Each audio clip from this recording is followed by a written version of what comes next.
మరి ఆ పరిస్థితుల్లో ఏం చేయాలో ఎలా చేయాలో తెలియక ఆ రోజు చంద్రబాబు నాయుడు గారు తెలుగుదేశం పార్టీ నుంచి అమ్మ మా కౌన్సిల్లో ఎవరు ఎమ్మెల్సీలు లేరు, శాసనమండలి సభ్యులు లేరు, మీరు రండి అని మమ్మల్ని బతులాడి 11 మంది ఎమ్మెల్సీలని ప్రామిస్ చేసి నీకు ఎమ్మెల్సీ రెన్యువల్ చేస్తాము, డ్వాక్రా మహిళల మీద స్టేట్ లెవెల్లో నీకు ఒక మంచి పోస్ట్ ఇస్తాము, అందాక నీకు ఎమ్మెల్సీ రెన్యువల్ చేస్తామని మమ్మల్ని ఆ రోజు తీసుకెళ్ళడం జరిగింది. ఆ రోజు కౌన్సిల్లో బిల్లు పాస్ అవ్వాలంటే ఎవరూ లేరని మరి తీసుకెళ్ళిన తర్వాత అతనైతే మరి మాట నిలబెట్టుకోలేదు. 2019 ఎలక్షన్లో నాకు వైఎస్ఆర్సీపీ నుంచి పెద్దలు నన్ను పిలవడం జరిగింది. అప్పటికి నేను ఎమ్మెల్సీగా ఉన్నాను.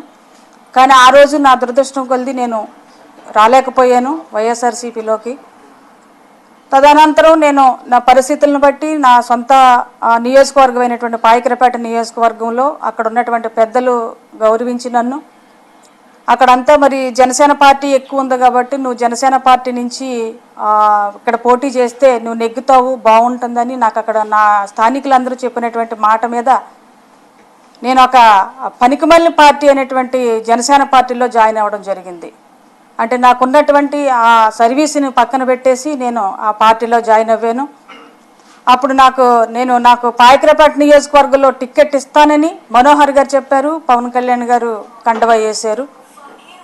అప్పటి నుంచి కూడా నేను పాయకరపేట నియోజకవర్గంలో 128 పంచాయతీలు తిరిగాను. ప్రతి విలేజ్లో మరి జన సైనికుల్ని ప్రతి ఒక్క కుటుంబానికి కూడా నేను వెళ్ళడం జరిగింది, మాట్లాడడం జరిగింది. అందరూ కూడా నన్ను చాలా మరి ఆదరించి అభిమానించి అందరూ కూడా నా మీద చాలా ఆప్యాయత అనురాగాలు అయితే చూపించడం అయితే ఆ నియోజకవర్గ ప్రజలు చేశారు. కానీ ఆ మాట నిలబెట్టుకోలేనటువంటి పరిస్థితుల్లో మరీ దిగజారిపోయి మరి తెలుగుదేశం పార్టీ చంద్రబాబు నాయుడు లోకేష్ పడేసినటువంటి 24 సీట్లకి ఈయన లొంగిపోయి పాపం మరి ఎందుకైతే అలాగా మరి పవన్ కళ్యాణ్ గారు బెండ్ అయిపోయారో మాకైతే తెలియదు. కానీ అదైతే చాలా సిగ్గుసేటుగా ఉంది. ఎందుకంటే ఒక రాజకీయ పార్టీ అనేది అసలు ఎట్టి పరిస్థితుల్లోనూ కూడా ఎటు కూడా తొట్టెళ్ళకుండా అయితే సపోర్ట్ ఇచ్చినా పర్వాలేదు, కానీ మరీ అంత దిగజారిపోయినటువంటి రాజకీయం అయితే పవన్ కళ్యాణ్ చేస్తాడని అయితే ఆ రోజు మేము అనుకోలేదు. కానీ అతను దిగజారిపోయిందే కాకుండా మమ్మల్ని దిగజారు చేసినట్టు పరిస్థితుల్లో అయితే చేశాడు పవన్ కళ్యాణ్. సరే అసలు ఏం చెప్తారా అని కూడా నేను అయ్యా మరి మేము కలవాలి, మిమ్మల్ని మాట్లాడాలని పవన్ కళ్యాణ్ గారు అపాయింట్మెంట్ కోసం జాయిన్ అయిన దగ్గర నుంచి నిన్నటి వరకు ప్రయత్నం చేస్తూనే ఉన్నాను. అసలు ఆ చుట్టూ ఉన్న వాళ్ళు అసలు ఎవరో ఏంటో అక్కడ పనిచేసేవాళ్ళు మరి పవన్ కళ్యాణ్కి పనిచేస్తున్నారా, తెలుగుదేశం పార్టీకి పనిచేస్తున్నారా, లేకపోతే వాళ్ళు ప్యాకేజీల కోసం పనిచేస్తున్నారా, లేకపోతే వాళ్ళు B1 B2 B3 B4 అంటే బి అంటే ఇంకా డాష్ డాష్ చాలా అర్థాలు ఉంటాయి. మరి ఆ విధంగా పనిచేస్తున్నారనేది అయితే మాకు అక్కడ అర్థం కాలేదు. అసలు పార్టీ అంటే ఇంత దరిద్రగొడ్డు పార్టీలోకి వచ్చానని చాలా బాధపడ్డాను. అయితే ఏంటంటే ప్రజలకు సేవ చేయడం అనేది నేను అప్పుడు డ్వాక్రా మహిళగా ఉన్న దగ్గర నుంచి నేను చేసినటువంటి ఆ సర్వీసు, తర్వాత దాన్ని ప్రోత్సహించి రాజశేఖర రెడ్డి గారు నాకు ఇచ్చినటువంటి ఆశీర్వాదం, తర్వాత నేను మరి 10 సంవత్సరాలు చేసిన తర్వాత ఖాళీగా ఉండలేక ప్రజలకు సేవ చేయాలని వెళ్ళాలనుకున్నప్పుడు నాకు దగా చేసినటువంటి జనసేన పార్టీ నుంచి వీడి ఈరోజు నా పుట్టిల్లు నిజంగా వైఎస్ఆర్సీపీ అంటే నా పుట్టిల్లే. ఎందుకంటే జగనన్న మరి మాకు తోబుట్టువుగానే నాకైనే కాదు ఈ రాష్ట్రంలో ఉన్నటువంటి పేద ప్రజలందరూ పాలిట పెన్నిది, క్యాస్ట్ కాదు, అన్ని కులాల్లోనూ పేదవారు ఉన్నారు.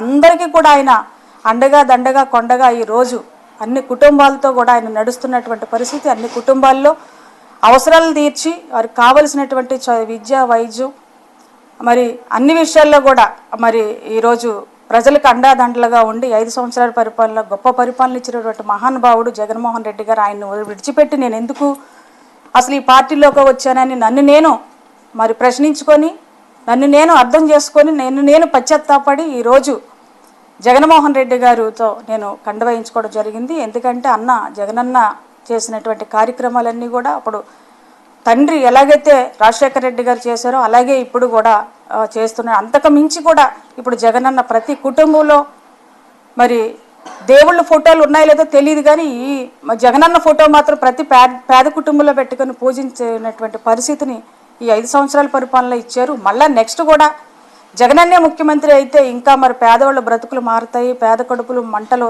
తీరుతాయి. పేదవాళ్ళకి కావలసినటువంటి ఈరోజు చాలామందికి ఇళ్ల స్థలాలు లేని వాళ్ళకి ఇళ్ల స్థలాలు ఇచ్చినటువంటి మహానుభావుడిగా అందరూ పూజిస్తున్నటువంటి పరిస్థితులు. అదే పరిస్థితిని మళ్ళా నెక్స్ట్ ఎప్పటికీ కూడా జగనన్నే ఈ రాష్ట్రాన్ని పరిపాలన దక్షత కలిగి ఉన్నటువంటి మహానుభావుడని ఈరోజు ప్రజలు నమ్ముతున్నారు. అదే నమ్మకంతో ఎప్పటికీ కూడా జగనన్న ముఖ్యమంత్రి అవుతారు. ఆయన ఆదేశాల మేరకు, ఆలోచనల మేరకు మేము పనిచేయడానికే వచ్చాము, ఏది ఆశించి కాదు అన్న జగనన్న గారు చేస్తున్నటువంటి ఆ గొప్ప కార్యక్రమాలు ఏదో చిన్న పాలుభాగస్తులు మేము పాలుగా పంచుకుంటే బాగుంటుందనే ఉద్దేశంతో రావడం జరిగింది. కానీ అసలు ఇంక ఎట్టి పరిస్థితుల్లోనూ కూడా జనసేన పార్టీ అనేది అసలు పార్టీ కాదు, అది ఏంటంటే సినిమా. అందరికీ నమస్తే అండి. ఈరోజు మీడియా సమావేశానికి విచ్చేసిన మా పార్టీ నేతలు మాము గణేష్ గారు, చంద్రరావు గారు, జోగారావు గారు, అలాగే బద్రి గారు, గోవింద్ గారు, చిన్న గారు, ఆనంద్ గారు, మహేష్ గారు, రాజు గారు, మరి రాము గారు, నాగరాజు గారు, మరి ఇతర నాయకులు, మా జిల్లా సెక్రటరీ అయినటువంటి ఆకిటి గోవిందరావు గారు, అందరూ కూడా ప్రత్యేకంగా స్వాగతం తెలియజేస్తున్నాం. అలాగే ఈరోజు ముఖ్యంగా ఈ సమావేశానికి ముఖ్య కారణం జనసేన పార్టీని వాడుకొని జనసేన పార్టీతో పవన్ కళ్యాణ్ గారి క్రేజ్తో నాయకులుగా ఎదగాలని వారి స్వలాభాల కోసం పార్టీలోకి వచ్చి ఇతర పార్టీకి కోవట్టుగా పనిచేస్తూ పార్టీలో టికెట్ రాలేదు అని ఒక అంశాన్ని పట్టుకొని ఈరోజు పక్క పార్టీకి వెళ్ళి పార్టీని చులకన చేసి మాట్లాడడం అనేది తీవ్రంగా ఖండిస్తున్నాం. జనసేన పార్టీ రాష్ట్ర కార్యదర్శి వాడపాటి శివదత్ ఒక బాధ్యత కలిగిన జన సైనికుడిగా స్పందిస్తున్నాను. నేను ఈరోజు బాగిరిపేట నియోజకవర్గంలో నిన్న కాక మొన్న 2-3 రోజులు బాగిరిపేట నియోజకవర్గంలో తిరిగి నేను నియోజకవర్గం అంతా తిరిగానని చెప్పి కబుర్లు చెప్పుకొని ఈరోజు వైసీపీ పార్టీ కండువా వేసుకొని నీచమైన పార్టీ జనసేన పార్టీ అని అభివర్ణిస్తున్న లక్ష్మీ శివకుమారి గారు, మీరు ఎక్కడి నుంచి వచ్చారు? మీరేంటి? మీరు పార్టీకి చేసిన సేవ ఏంటి? ప్రజల కోసం మీరు చేసిన పోరాటం ఏంటి మీకు తెలుసా? మీకేం తెలీదు.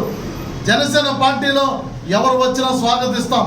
పవన్ కళ్యాణ్ గారు కానీ, అలాగే నాదెండ్ల మనోహర్ గారు కానీ ఎవరికి కూడా ఎటువంటి హామీ కూడా ఇవ్వలేదు. టికెట్ మీకు ఇస్తామనే హామీలు ఎక్కడా కూడా ఈ 175 నియోజకవర్గాల్లో ఎవరు పార్టీలోకి వచ్చినా ఎవరికి కూడా హామీ ఇవ్వలేదని చెప్పి తెలియపరుస్తున్నాం. మీరు తప్పుడు వ్యాఖ్యలు చేసి పార్టీ పైన తప్పుడు వ్యాఖ్యలు చేస్తే క్షమించే ప్రసక్తి లేదని చెప్పి హెచ్చరిక జారీ చేస్తున్నాం. మా జన సైనికులంతా మా కన్న తల్లిలో చూసుకునే జనసేన పార్టీని మీరు ఏదైనా తప్పుడు మాట అంటే మాత్రం ఖచ్చితంగా ప్రజా బహిష్కరణకు గురవుతారని చెప్పి హెచ్చరిక జారీ చేస్తున్నాం. Thank you.